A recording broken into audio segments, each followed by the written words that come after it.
It was meant to be entertainment, a family show featuring one of the world's most intelligent predators. Crowds would gather, cameras would flash, and for $45 a ticket, you could witness the majesty of nature, contained, controlled, performing on command. But on February 24th, 2010, the curtain fell on SeaWorld's biggest star, not with applause, not with a standing ovation, but with a horrific 45-minute struggle for life that would change everything. I've been with this whale since I was 18 years old, and I've seen her have all 4 babies. We've grown up together. Dawn Brancheau was a veteran trainer, beloved by colleagues, admired by millions who watched her work. She had spent years building a relationship with the park's most infamous resident, a 12,000-pound bull orca named Tilikum. What the crowds didn't know was that the orca performing before them had already been involved in 2 human deaths. February 24th would be his 3rd. So the question haunts us. Was Tilikum a malicious killer, a rogue animal who should never have been allowed near humans? Or was he a victim himself, broken by the tiny concrete world we built around him, driven to violence by decades of captivity? This is the story of the 3 lives Tilikum took, and the life captivity took from him. Before we can understand what Tilikum became, we must understand what he was meant to be. Orcas, often called killer whales, are the ocean's apex predators. They hunt great white sharks. They coordinate attacks on blue whales that dwarf them in size. Their brains are highly developed, with enlarged sections dedicated to emotional processing and social cognition, areas more developed than in humans. Unlike most mammals, orcas never leave their mothers. A male orca will travel with his mother his entire life, sometimes 50, 60, even 80 years. The bonds are unbreakable. The pod is everything. They communicate constantly using whistles, clicks, and calls unique to their family. Scientists have identified orcas by voice alone, the way you might recognize your own mother on the phone. This is critical to understanding Tilikum's story, because when he was captured, he didn't just lose his freedom. He lost his mother, his siblings, his language, his identity. He lost everything that made him who he was. Tilikum was born around 1981, somewhere in the cold, vast waters off Iceland. He was part of a transient population, orcas who travel enormous distances hunting in complex family pods led by matriarchs who pass down knowledge through generations. For the first 2 years of his life, Tilikum knew freedom. He knew the ocean. He knew his family. Then, in 1983, that world ended. Capture boats closed in, nets tightened, and Tilikum was torn from his pod, never to see them again. He was just 2 years old. To understand how this happened, we need to go back to the 1960s when marine parks discovered they could make millions displaying orcas. The capture industry exploded. Boats would locate pods and use explosives, aircraft, and speedboats to herd them into coves.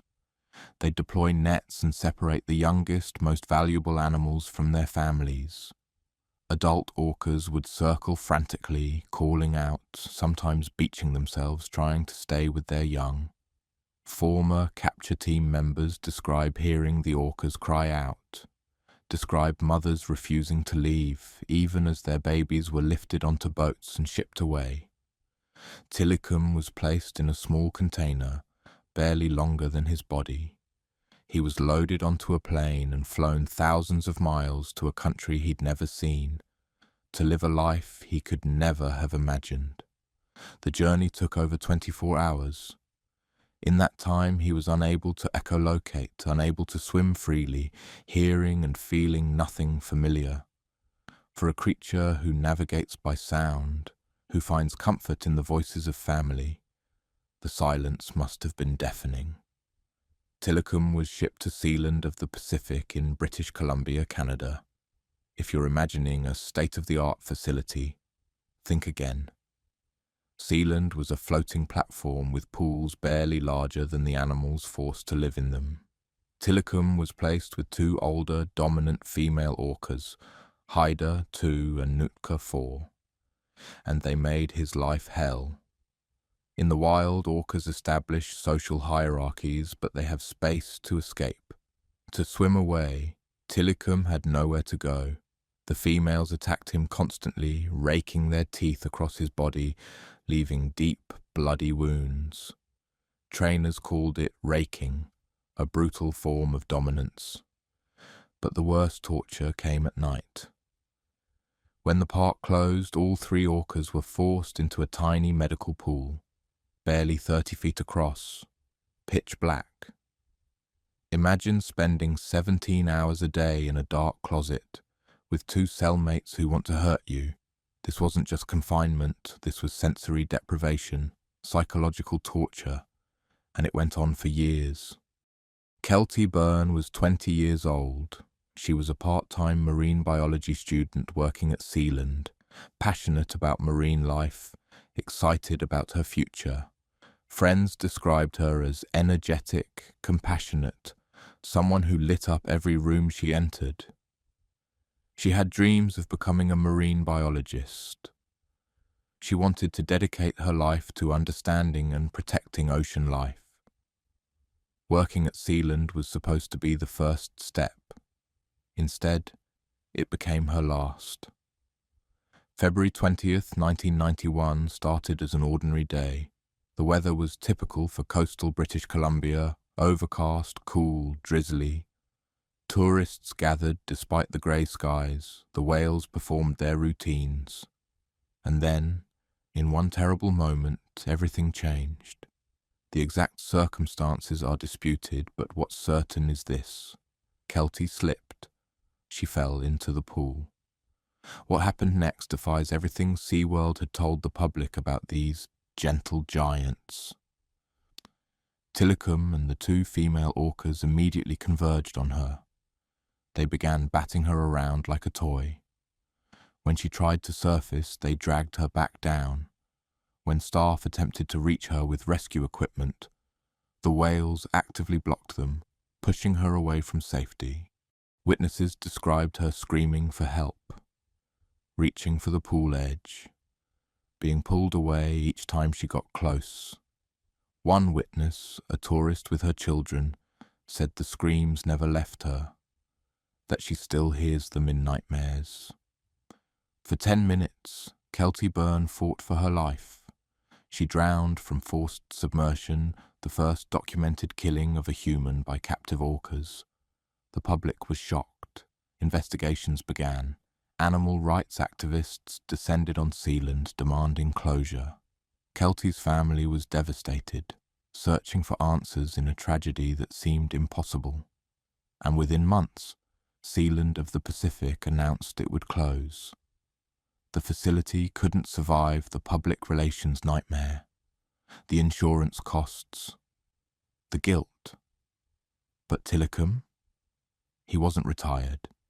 He wasn't rehabilitated. He wasn't even quarantined. He was sold. To SeaWorld Orlando, the largest marine park in the world, was about to acquire its most dangerous resident. At SeaWorld, Tilikum became a commodity. At over 11,000 pounds and nearly 22 feet long, he was the largest orca in captivity. And he was valuable, not for shows, but for breeding. His genetics would produce a generation of captive-born orcas, ensuring SeaWorld's future profits. SeaWorld began an aggressive artificial insemination program. Tilikum would father 21 calves. More than half of SeaWorld's orcas would carry his genes. Many died young. Several showed aggressive behaviors, but Tilikum himself spent most of his time in back tanks, away from the public, away from the scrutiny. His history at Sealand was downplayed, minimized, buried in legal documents most visitors would never see. Visitors had no idea what this whale had already done. Daniel P. Dukes was 27 years old when he died. His story is complex, tragic, and often overlooked in the narrative of Tilikum's violence. He struggled with mental health issues. He'd been in and out of trouble, drifting across the country, searching for something: purpose, peace, connection. Friends described him as gentle, troubled, and fascinated by marine life. What brought him to SeaWorld on July 5, 1999, we'll never fully know. Somehow, Daniel evaded security and snuck into SeaWorld after hours. His intentions remain unclear. Some speculate he wanted to swim with the orcas. Perhaps he saw it as a spiritual experience, a connection with nature.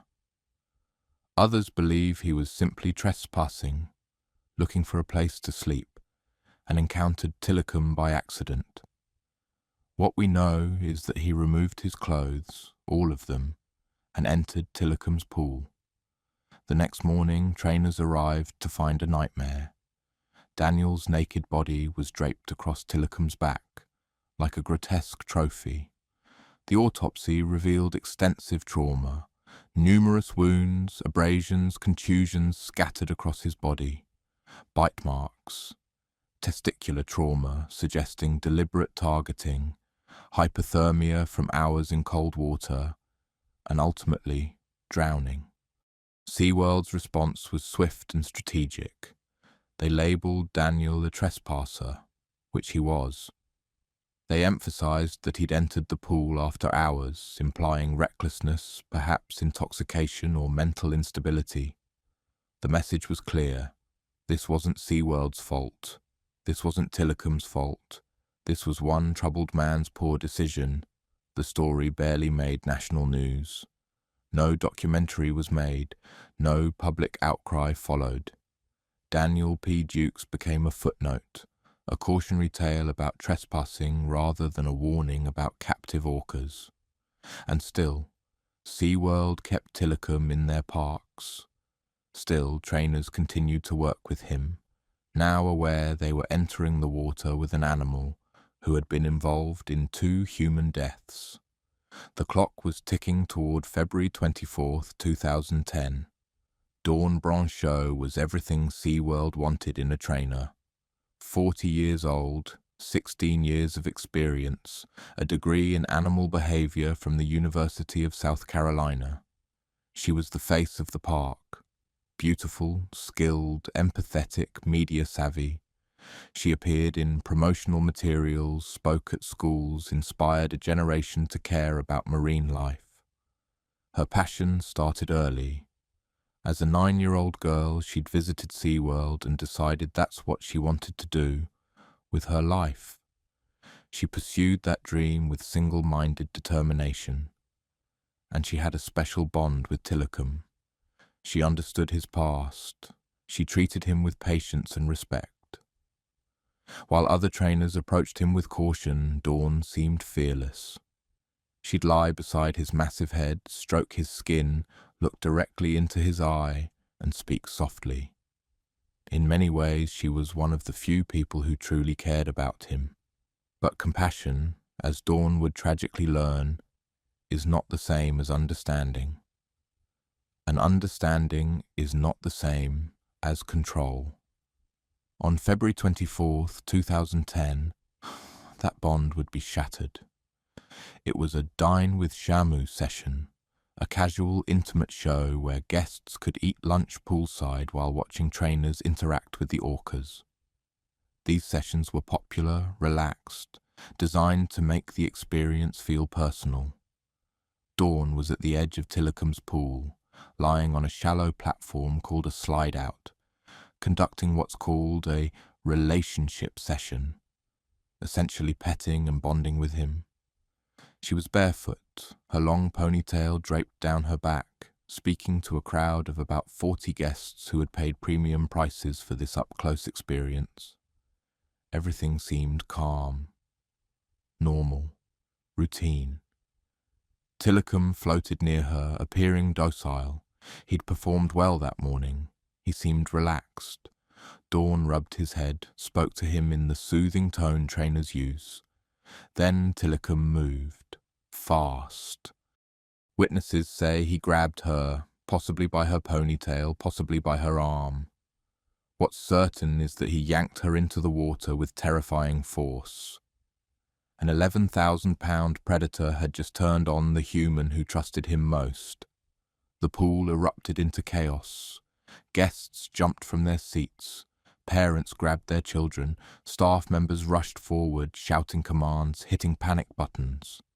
But there was nothing they could do. Tilikum had Dawn, and he wasn't letting go. What followed was 45 minutes of horror. Staff immediately initiated emergency protocols. Alarms sounded throughout the park. Guests were evacuated from the area. Other trainers rushed to the pool with nets, safety equipment, and food buckets. Anything to distract Tilikum, to get him to release her. He dragged her around the pool in his mouth like prey. Dove deep, taking her to the bottom where the water was darkest. Surfaced briefly, then submerged her again. Trainers shouted commands he'd known for years. They threw his favorite fish. They used emergency recall signals. Nothing worked. Tilikum was in control. When they finally retrieved her body using nets and raising the pool floor, the autopsy revealed injuries that defy comprehension. Fractures throughout her body, ribs, arms, legs, spine. Her spinal cord severed at the neck, scalping where her ponytail had been.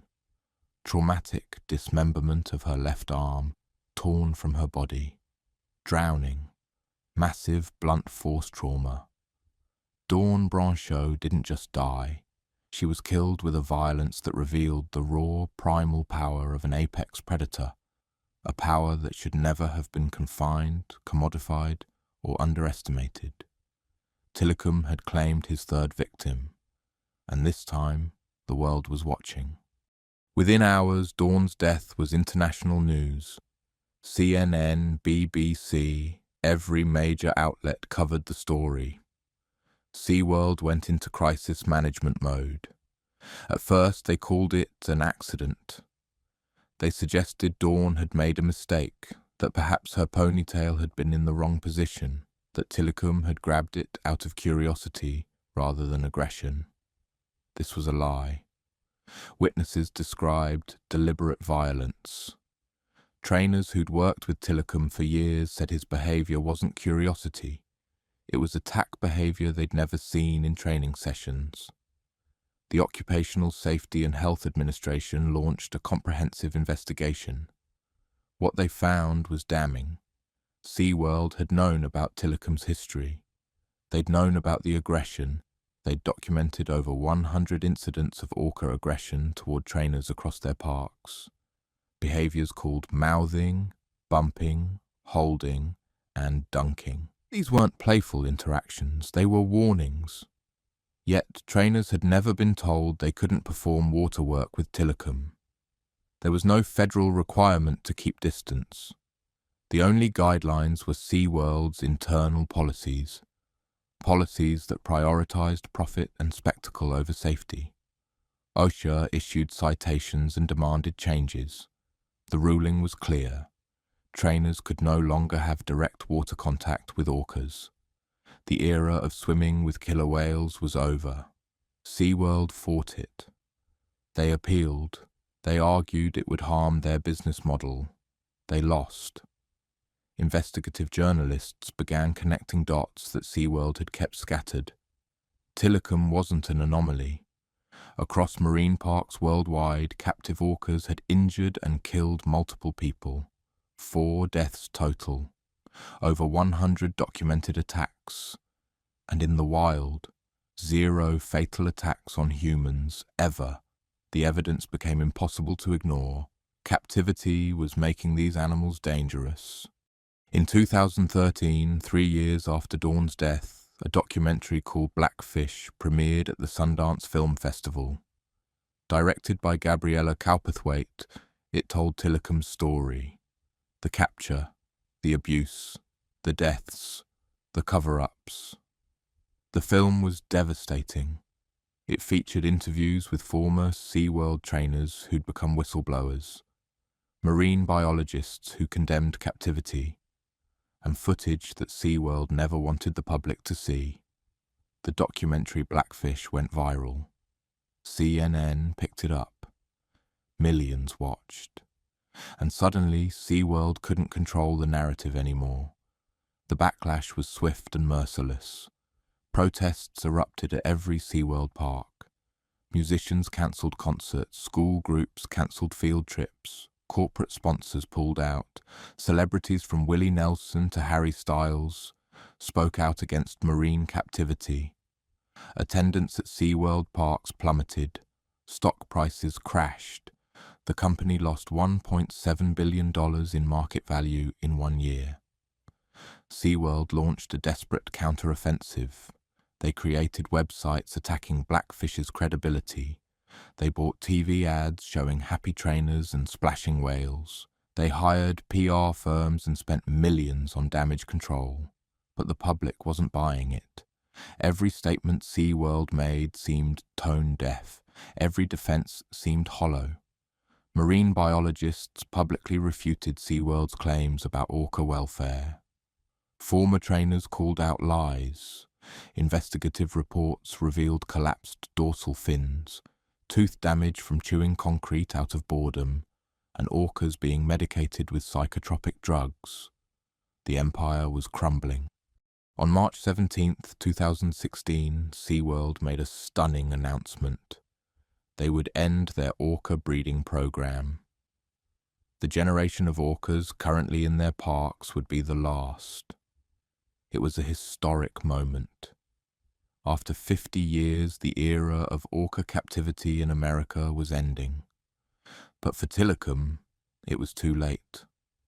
After Dawn's death, Tilikum was largely isolated. He performed occasionally in shows, but always from a distance. Trainers no longer entered the water. The bond between human and orca was forever severed. He floated in his tank, lethargic, his massive dorsal fin collapsed, a sign of poor health and stress seen almost exclusively in captive males. In the wild, less than 1% of orcas have collapsed dorsal fins. In captivity, it's nearly 100%. In 2016, SeaWorld announced he was battling a bacterial lung infection, common in captive cetaceans due to poor water quality and stress. They said they were treating him aggressively. On January 6, 2017, at approximately 1 a.m., Tilikum died. He was 36 years old, young for an orca whose lifespans in the wild can exceed 80 years. He died in the same pool where he killed Dawn Brancheau. He died having never returned to the ocean since his capture 34 years earlier. He died having spent 3 decades in spaces so small that if a human lived proportionally, it would be like spending your entire life in a bathtub. He died alone. SeaWorld announced his death with a brief press release. They called him an inspiration. They said he'd taught millions about marine life. They didn't mention Kelty. They didn't mention Daniel. They barely mentioned Dawn. 3 people died because of Tilikum. 3 families were shattered. Kelty's mother never recovered from the loss. Dawn's husband became an advocate for orca welfare. Daniel's family rarely speaks publicly, the pain still too raw. Perhaps that's the uncomfortable truth. Tragedy doesn't have a single villain. It has systems, decisions, and consequences that spiral beyond anyone's control. Tilikum fathered 21 calves through artificial insemination. 11 are still alive. Many inherited his size, his genetics, and some, it seems, his tendencies. Several of Tilikum's offspring have shown aggression toward trainers. Some died young from infections and stress-related illnesses. None have ever known the ocean. His legacy lives on in those 21 calves, and in the grandchildren he'll never meet. Generations born into captivity, carrying the DNA of a whale who knew freedom, however briefly. Tilikum's story sparked a global movement. Following SeaWorld's breeding ban, countries began implementing their own restrictions. Canada banned cetacean captivity in 2019, France banned orca breeding and importation. The UK strengthened regulations, multiple US states introduced anti-captivity legislation. Marine parks worldwide began transitioning away from orca shows. Some closed entirely. Others reimagined themselves as sanctuaries or educational facilities without performances. The tide had turned, and Tilikum was the catalyst. So we return to the question that haunted us from the beginning. What was Tilikum? Was he a malicious killer who learned violence and should never have been kept? Or was he a victim, broken by captivity, driven to aggression by psychological torture? In the wild, there has never been a recorded fatal attack by an orca on a human. Not one. These apex predators, capable of killing great white sharks, have never intentionally killed a person in their natural habitat. But in captivity, 4 deaths, dozens of serious injuries, all linked to the same conditions. The evidence is overwhelming. Captivity changes them. It warps their behavior, their psychology, their very nature. We took animals designed to roam oceans and locked them in swimming pools. And we were shocked when they broke.